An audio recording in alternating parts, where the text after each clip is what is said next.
Okay, good morning.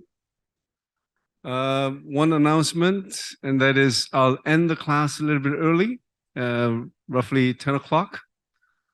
And the first book will be available outside the classroom from that time. Okay? And maybe on Wednesday, I'll explain to you why this is happening. Okay? Anyway,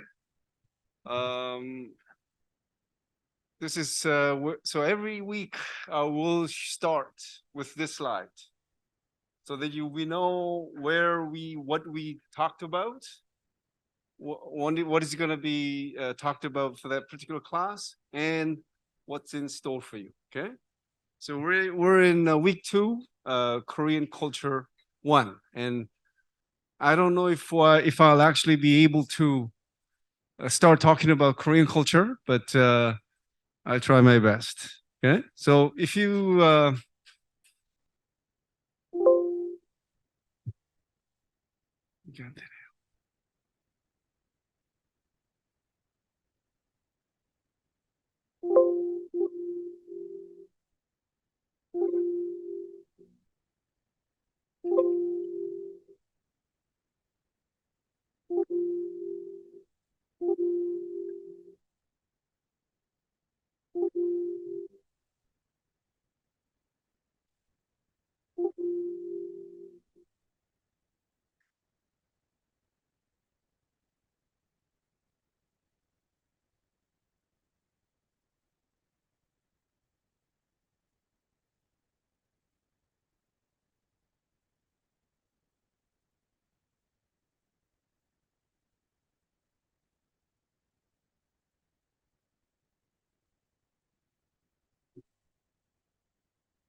Okay, so last week, got to talking about Korea in numbers, and I hope you could still think about this, if not for Korea, your own culture and society as well. And then I got to start, well, I sort of mentioned briefly about why we need to know more about culture, right? And I said that we are living in an era of culture. And why is this? I don't know if you thought about this, but in the history of humanity, if you go back even millions of years ago, well, let us not go that far back, okay? In the last, let's say, few hundred years, this is the first time in human history where we have enough food to eat. So all this time, until recently, our primary concern was about having enough food to eat, survival. With that taken care of, we can now pay more attention to culture, okay? Whether it's leisure activities, movies, going overseas to study or to just for traveling, whatever the case may be, right? And also, I also mentioned there's this need, there's this necessity to understand culture, especially other cultures, because we live in a multicultural reality, okay? So I don't know if I mentioned enough, but please look this up. I told you how in the past we talked about IQ and the importance of EQ, but more importantly, now it's CQ, culture quotient, cultural intelligence. So in this new world that we're living in, knowing about culture is very important, okay? So that it generates tolerance, mutual respect, okay? So with that in mind, I got to the third part. What is culture? 5 keywords to understand its characteristics. And I left the keywords in blank on purpose so that we could, when it comes, I mean, today I will be able to identify what those 5 keywords are. Okay. Now, so this is where we sort of left off last week, and then this is the part that really, I hope, excites your curiosity. Okay, intellectual curiosity, that is. If you look at the sort of how we sort of evolved, right, and some of the most important sort of developments include speech, writing, and now, can you imagine our world without the internet? 200-300 years from now, they'll be looking back at the internet, and there is a good reason why it is called revolution, because it changed everything we do. Okay, from watching television, or to access streaming TV shows, to watching your favorite K-pop band on dancing to the tune of their music, or even accessing all those information. This is good reason for that. I mean, for this excitement and this revolution being thrown about when it comes to the internet.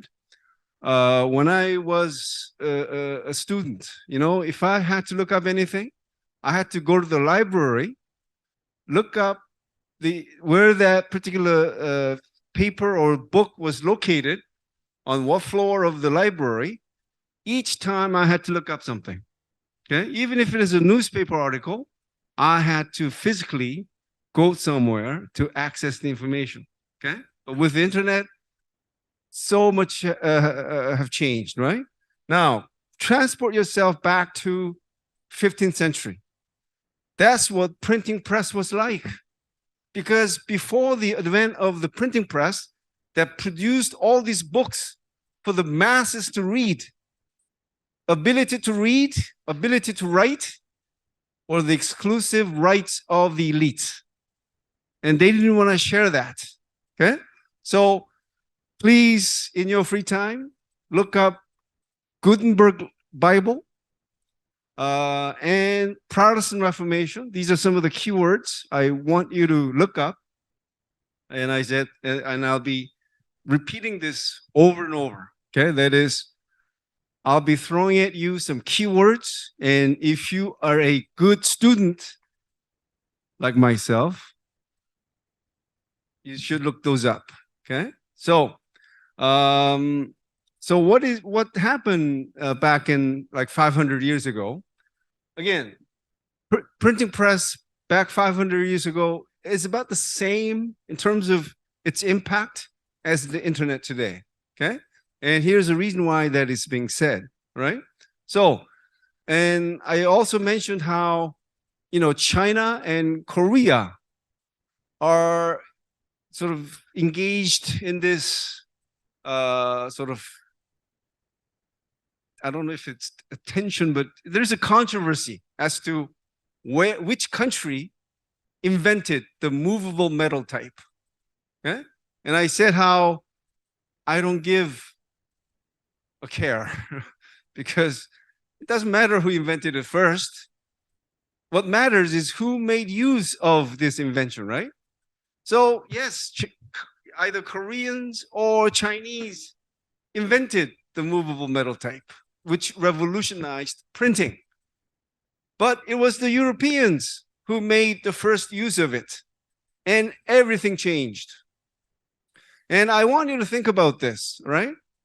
Now, almost everything about us, I don't know if you thought about this, but has an origin from somewhere, right? Where did they originate from? Things you're experiencing, whether it's a thought, whether it's an ideology, or whether it's a technology, whatever sort of things you're talking about, they have origins where? The West, Europe. And is it too far-fetched to argue? And that's because the Europeans were the first to use the printing press to share knowledge. Okay? And if that still does not, so I sort of I just didn't really talk about this, but remember the term cultural globalization? With cultural globalization, things that have origin from one place is being shared by people all over the world, right? Gregorian calendar, the metric system, classical music. Do you like pop music, rock music? No matter where they are made, what instruments do they use? Yes, instruments from the West. Guitar, piano, drums, synthesizer, you name it. It's all Western, okay? What about religions? What is the biggest religion? Yes, where is that from? There you go. Santa Claus, Shakespeare, you can, and everything in this room. Is there anything in this room that's Korean? Yeah. No. That's good. And some students who are of Korean heritage, right?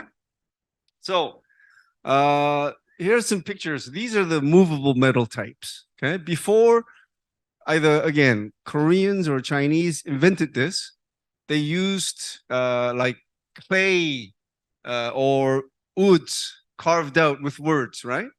But you can see how convenient this is, right? Because you could rearrange all these movable meta types to create new sentences, new paragraphs, whatever the case may be, right?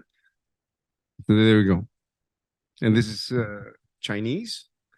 So if, again, why do you think, I mean, if you ever think about the significance of the Protestant Reformation, it broke the monopoly of the Catholic Church in Europe.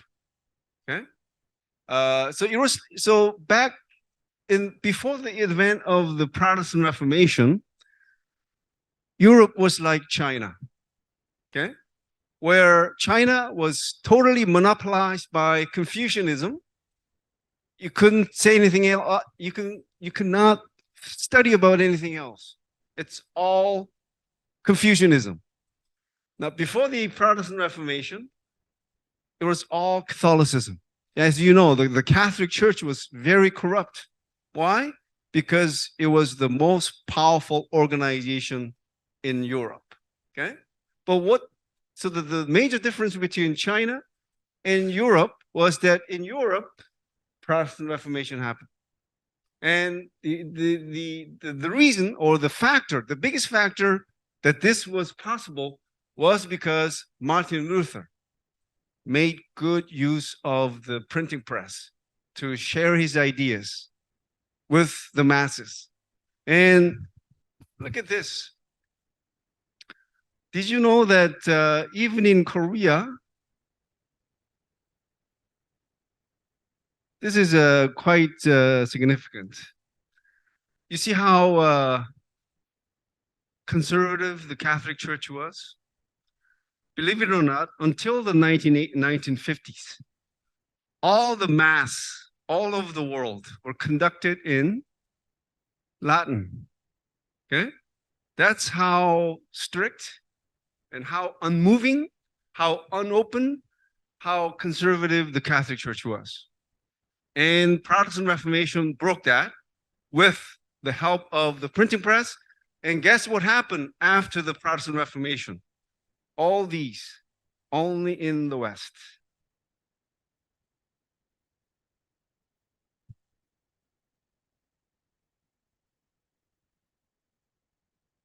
Again, why did all of these happen only in the West? Not in China, not in India, both civilizations which were most advanced at the time. And it is argued that it is all due to the making use of the printing press by Europeans. That's what made the difference. And that's an argument. Okay, so so everything I say is an argument, all right? It's up to you to decide whether it makes sense or you want to think otherwise, okay?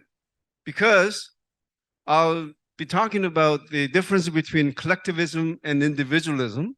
And if you see the characteristics of the two sides, you may say, it's not the printing press, it's because of the individualism of Westerners that made the difference, okay? So we'll also talk about that later, all right? So I hope this is enough, all right? But make sure you look up the Gutenberg Bible, Martin Luther, not Martin Luther King, Martin Luther, and the Protestant Reformation. And that's really big, the Protestant Reformation, okay? Because there's nothing like that happened in the East. There was no Protestant Confucianism, okay?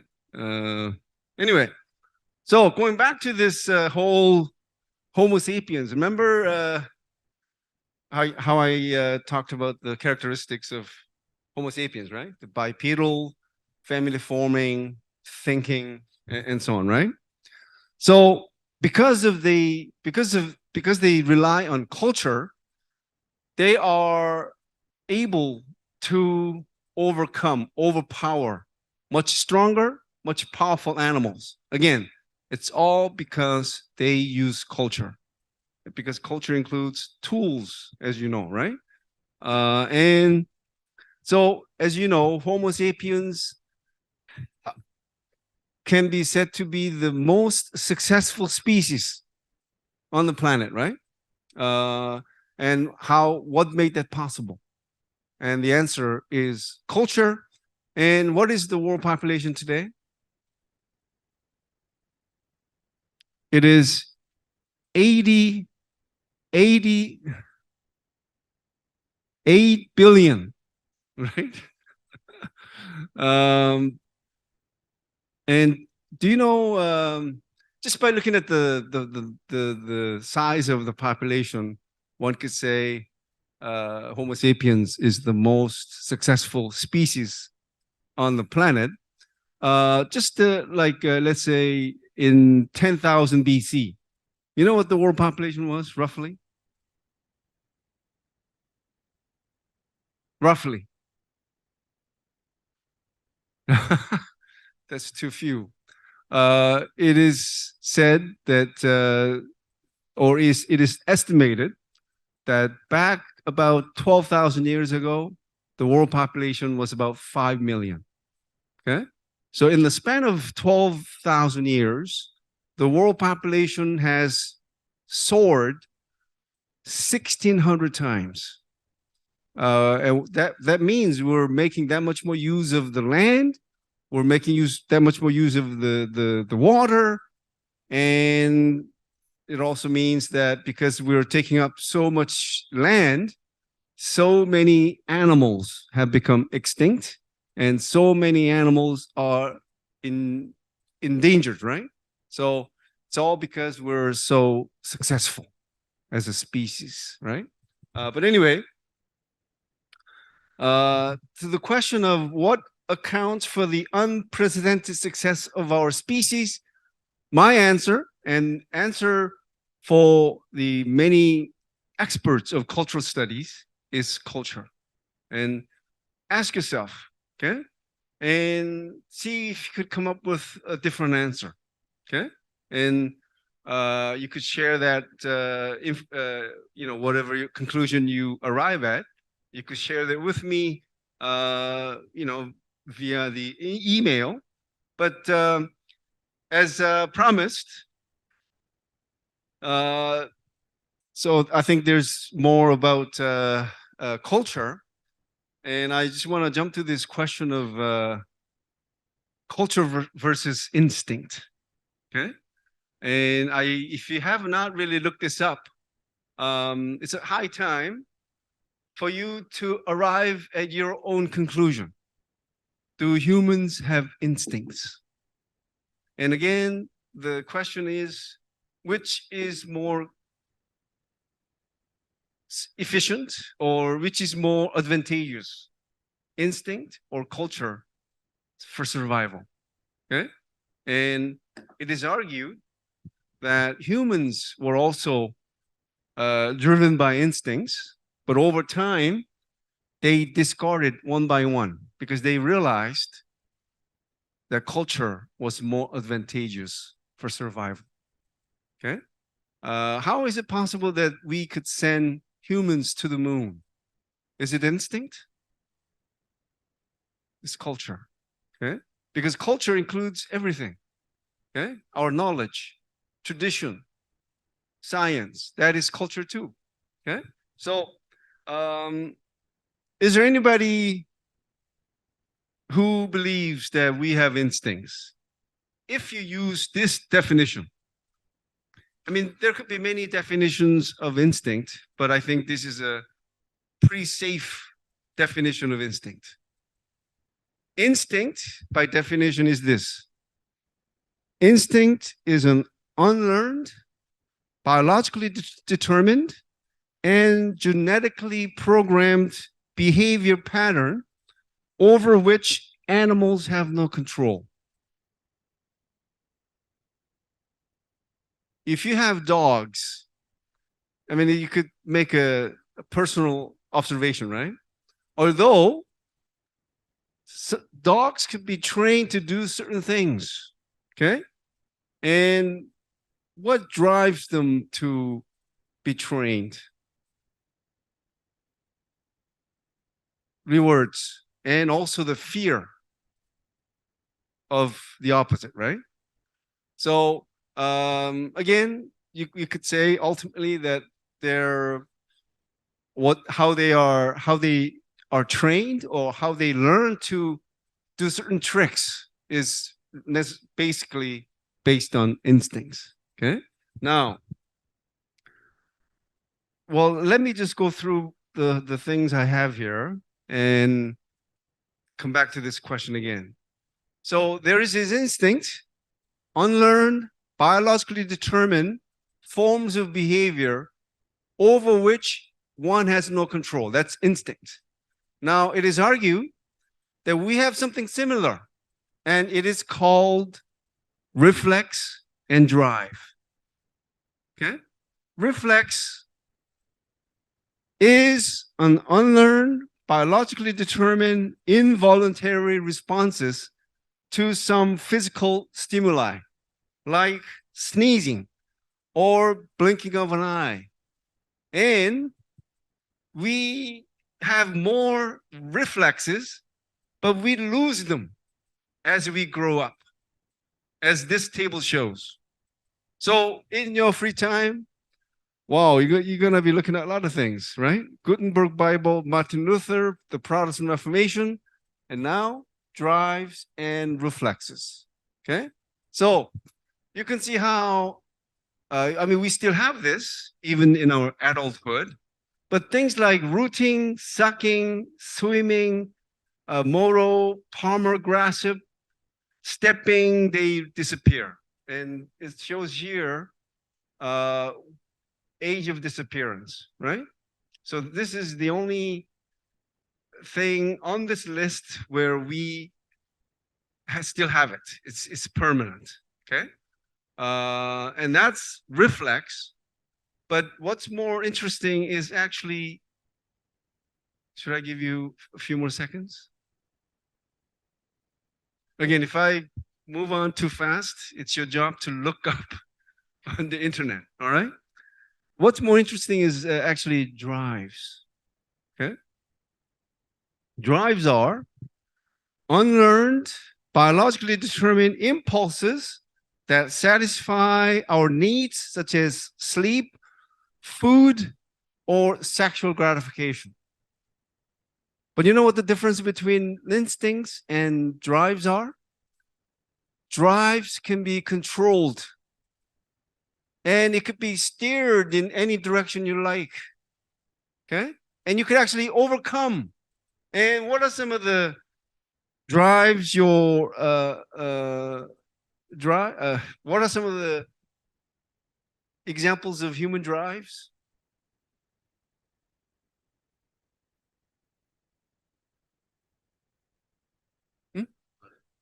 Eating.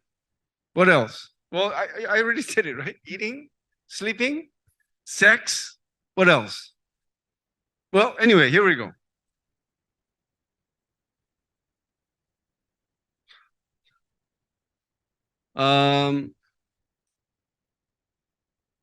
Humans, Homo sapiens is the only species that violates this cardinal rule of instinct, and that is the instinct for survival. We decide to terminate our life, we commit suicide. How is that possible if we are driven by instincts? Also, dieting is so easy. I've been on it like hundreds of times because it's so easy to start. Now, why do we diet? Why do we intentionally starve ourselves? Is that possible in the animal world? You think my dog will just someday look in the mirror and say, oh, I think I'm a little bit overweight, better go on a diet? Do dogs do that? I'm sorry for picking on dogs. I love dogs, but just happen to be a convenient example, right? And what else? And we practice abortion. If we have this instinct for the successful lineage, how could we commit infanticides and also abortions in tens of millions every year? Okay? And the biggest thing here is actually sex, right? If it is instinct, how could it be controlled? Do you think animals somehow abstain because they look at certain conditions and then they sort of think whether it's okay, if it is culturally appropriate or socially sanctioned? You see, we have all these rules, and just looking at food, we learn what to eat. Are we born with knowledge of knowing what to eat? It's all learned, okay? And we learn about the time of when to eat, right? And also what is appropriate to eat.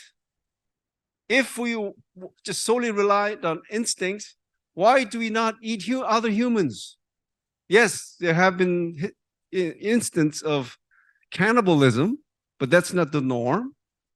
And yes, we decide culturally what is appropriate to eat.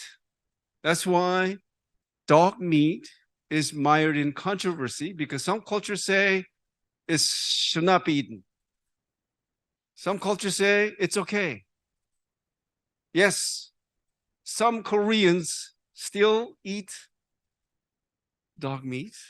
If I had it my way, I would ban it outright right now. And some may say, why do you just favor dogs? Aren't other meat-serving animals also entitled to, human love, like cows, pigs? Of course.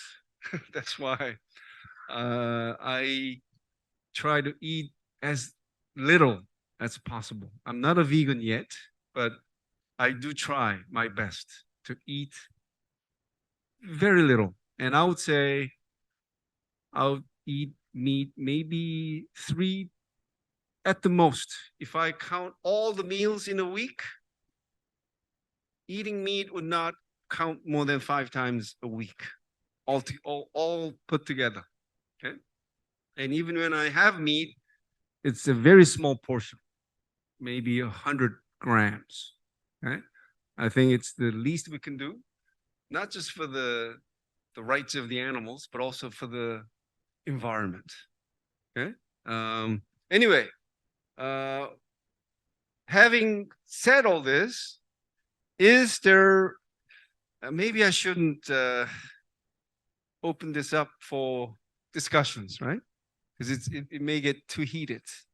All right. So let's just say this is the standpoint of sociologists or the experts of cultural studies. Okay. But if you think otherwise, you could share with me through your email. Okay. Why you think that humans still have instincts. So on that note, I'll move on to the next section, and the section title goes like this: Children who grew without culture. So throughout history, there have been some cases where children who were not cultured were found. Okay, and there are many famous cases, but I just share with you two really famous cases. One, well, the question is, what would happen if children somehow were raised without the influence of culture? The reason I'm sharing with you these case studies is to show you how we become totally dysfunctional without culture. Okay? And this really will remind you how we have taken culture for granted. And it's a very high time that you remind yourself that, wow, culture is what makes me, and it's so important. Okay, that's what you really have to remind yourself. So obviously, no humane person could bring up a child away from cultural influence as an experiment. But there have been a number of much discussed cases of children who spent their early years away from normal human contact. And I'll share with you two case studies. Victor of Aveyron in France, and Dina Sanichar in India. Okay, so here is the first case, Victor of Aveyron. The mysterious story of Victor began in 1800 when a boy around 12 years old was found wandering in the woods near Aveyron in southern France. The wild child was naked and spoke only in shrill, strange-sounding noises. An abundance of scars seemed to indicate that he had been exposed to the elements since a very young age. In spite of walking erect, he looked more animal than human. The boy apparently had no sense of hygiene and relieved himself wherever and whenever he chose. See, even that, we learn where to go, when to do. Anyway, he refused to be washed or touched, ignored human contact, and often exploded in violent outbursts. He was brought to the attention of the local police and taken to a nearby orphanage. At first, he constantly tried to escape, being recaptured only with some difficulty. He refused to wear clothes, tearing them off as soon as they were put on him. Years of isolation had also led him to develop a remarkable form of selective hearing. The boy might ignore the sound of a pistol fired behind his head, but would perk up immediately at the cracking of a walnut, one of his favorite foods. A priest who observed the boy from day to day made the following comments. All these details show that he is not totally without intelligence and reasoning power. However, in every case not concerned with his natural needs or satisfying his appetite, one can perceive in him only animal behavior.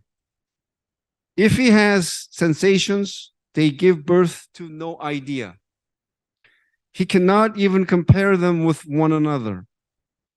One would think that there is no connection between his soul or mind and his body, unquote. Later, the boy was moved to Paris, and a systematic attempt was made to change him from beast to human. But nothing happened. So when he died at around the age of 40, He could not speak. He did not act like a typical human being, even after decades of trying to make him cultured. Okay, so I'm gonna skip the next case because it's a similar story. Okay, but I think as a concluding comment on this particular situation, of course, we have to be cautious about interpreting cases of this sort, but it is possible that a mental abnormality had remained undiagnosed. Undiagnosed.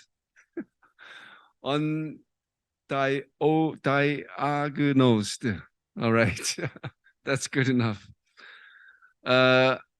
Alternatively, the experiences to which these children were subjected may have inflicted psychological damage that prevented them from mastering the skills most children acquire at a much earlier stage.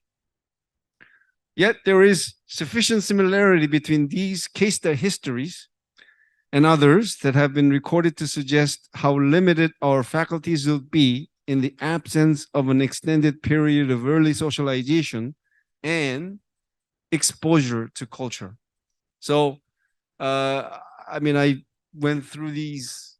I mean, although I just shared with you one case study, I shared with you that case study to show you how from very early on, you have been socialized, you have been cultured to be what you are today.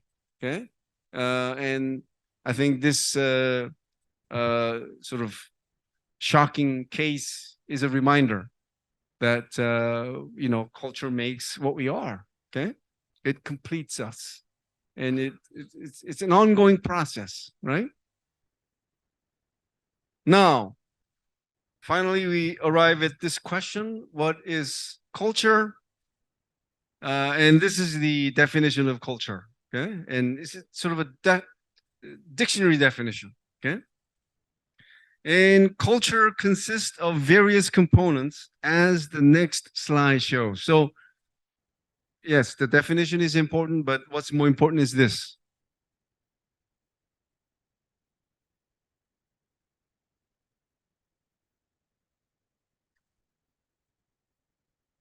And of course, the list is not exhaustive. Okay, the list continues. Okay, and if you could sort of see, I put the ones that I think are the most important ones. Okay, but if you think of something that is not on the list, but you think that should be on the list, please, you know, write to me. Okay, so take a good look, because the 5 keywords are on the list. Okay, and you should be able to identify these 5 keywords. Maybe when you're writing down your notes, maybe you should pick the 5 keywords that I have in mind. All right. Well, one more question regarding culture. What is the world population again? 8 billion. I hope I got the numbers right. Yes. Now, very outlandish question. How many cultures are there in the world? 8 billion population, and how many cultures?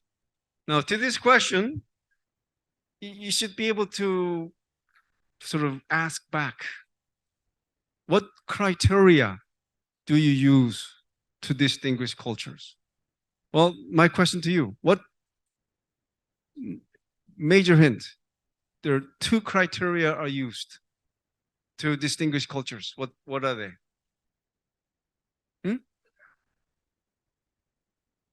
That is geographical. Meaning geographical does not count as distinguishing cultures. But nice try. Thank you. 2 criteria are used to distinguish cultures. What are they? these are not arbitrarily chosen criteria. They are accepted universally, including the UN. Yes. Yes, very good. Two criteria that are used to distinguish cultures all over the world are first, ethnicity. Second, language. Now, how many countries and territories are there in the world, geographically? About 200, right? But within a country, I'm not talking about like the USA, where you have like 200 ethnic groups. But I'm talking about, let's say, a country where different ethnic groups have lived together from time immemorial. Okay? So can anyone raise a hand where if you're from a country where different ethnic groups have lived from a long time ago? Yes. Yes. So Aborigines and the, yes. So you can say that the Australia has roughly 2 ethnic groups. Or among Aborigines, are there 600? But I think that's territorial. Oh,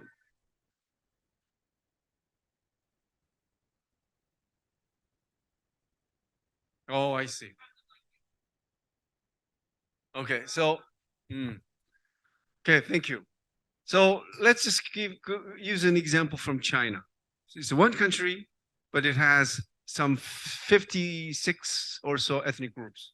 So that's 56 from one country, right? And then there is a country like India, which has hundreds of languages that are used. So you add them all up, and what is the total number of cultures in the world? Believe it or not, 10,000. So it makes what we're doing today and the next couple of weeks a humble experience, because we're sort of focusing on 1 out of 10,000 cultures. Okay, so please keep that in mind. So the question is, and this is a very, very, very important question. Where do you start? Let's say, you agree with me that yes, having a better understanding of culture is important. And if I'm interested in learning about Korean culture, where do you start?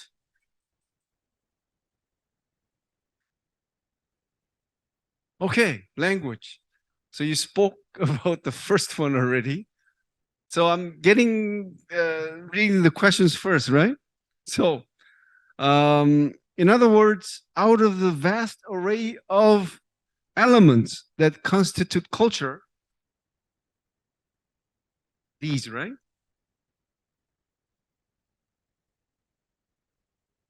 What are the most important ones in understanding a new culture?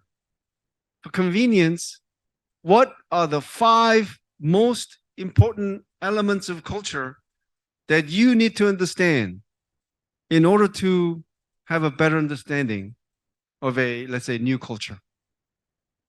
Remember the list? And there are more. But again, where do you start? You can't be looking at all of those things on the list little by, bits and pieces, right? You really need to focus on the most important ones. And what are the 5 most important ones? And she already mentioned one: language. Okay? So it's not just the ability to speak the language, but also to learn its characteristics. Okay? For example, in the case of Korean language, there is this honorific, right? That's the kind of characteristic I'm talking about, right? So we have 1 already, language. What are 4 others? Values. Very good. So we have 2. Yes. Beliefs. Wow, you guys are good. So we have 3: language, values, beliefs. 2 more. Yes. It's a good one, but not on the list. Yes. Like customs, not on the list. History is history. Not on the list. Thank you. 2 more. Symbols. Okay, thank you. 1 more, last one.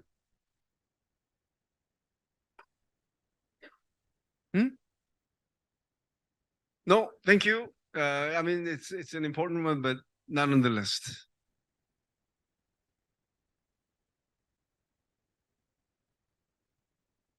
Should I go back to the list?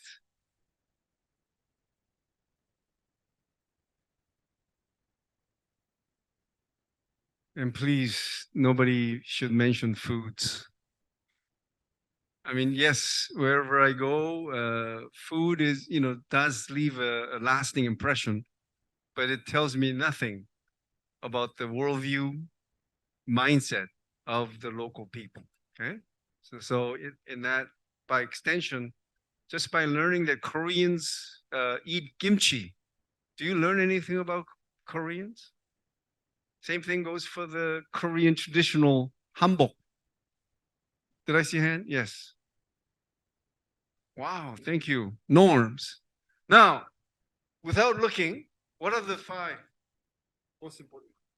Values, beliefs, norms, language, symbols. Wow. Oh my God. What are the 5 most important elements of culture? Language, symbols, norms, values. That's the other one.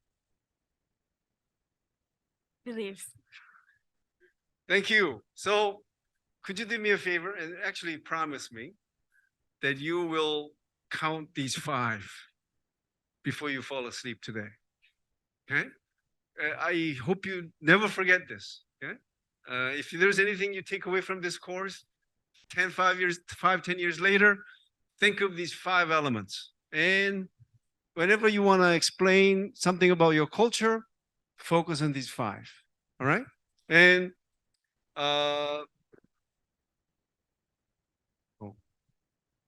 well, is there anyone who has sort of a reservation about why, of the 5, you agree with these 4, but not necessarily this one, this particular one?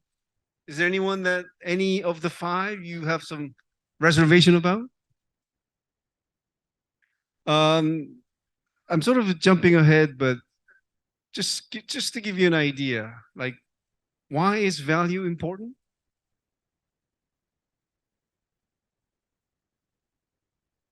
Values are the standards by which we judge what is desirable and what is not, and so on, right?